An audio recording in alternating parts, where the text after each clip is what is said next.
SprintCarUnlimited.com, coming to you from the high limit finale at Texas Motor Speedway. We're here with second place finisher again, Daryn Pittman. This is getting like the Grove National Open. Yeah, I got two more to go.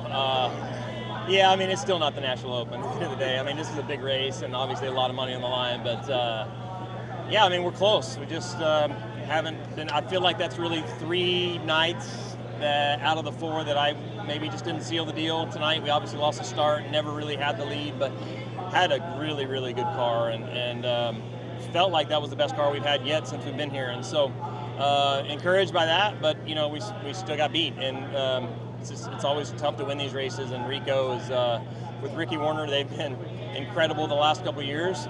And you know, hats off to them for not only winning this weekend and sweeping, but obviously the high limit championship. What happened there on the start? You had the pole. It just seemed like he just got a little better run down the front stretch. Yeah, I mean, there's some things that we do that, you know, maybe hurt us on the start to try to be good at the end of the race. I knew the start was probably going to be critical, especially with Rico on the outside and him feeling like he was obviously the best car, or the second best car next to us all week long.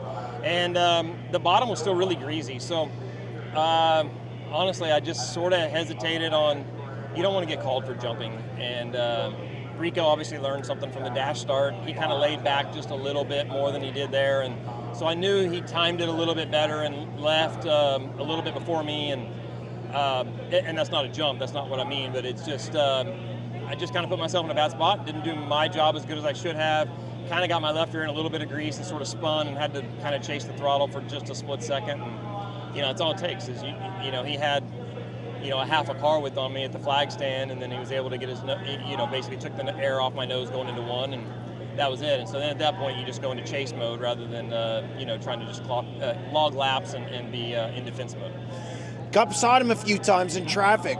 Did you think you'd be able to pull the trigger there? I know, obviously, the rain today made it super fast, but again, this car was rolling, and you got beside him a few times. I thought that was, I definitely, till, you know, probably about 4 to go, I knew the race was pretty much over, short of a miracle. But honestly, till about then, I didn't think, I thought we still had a really good shot. I just needed him to kind of get held up in traffic a little bit more. And my car, I was very maneuverable. I feel like I've been pretty one-dimensional the last few times, and whether or not that was car or driver, I felt like I just trusted my car better tonight and was able to move around top, bottom, both, and was able to keep pace and keep him honest at least. I mean, honestly, he probably only saw me once or twice and had a really good run there at one time. That it was actually twice. I feel like once I might have showed him my nose too early when I didn't have a chance, and then had a good run on him and tried to pull the trigger and could have maybe been a little bit more aggressive. But at the end of the day, you want to win these races right and not take out a guy racing for a championship and for 50 grand. And so, yeah, we were close. Just, you know, came up a little short. Be back again in the. I hear these guys love you. Davey said you could drive this car anytime.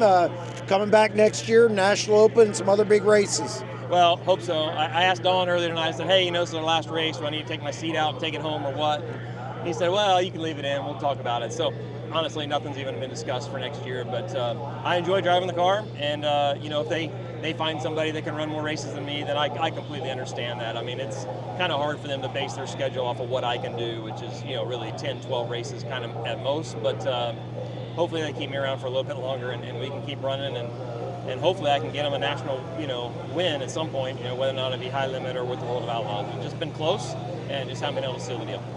Well, congratulations on another solid weekend. All right, thanks, appreciate it.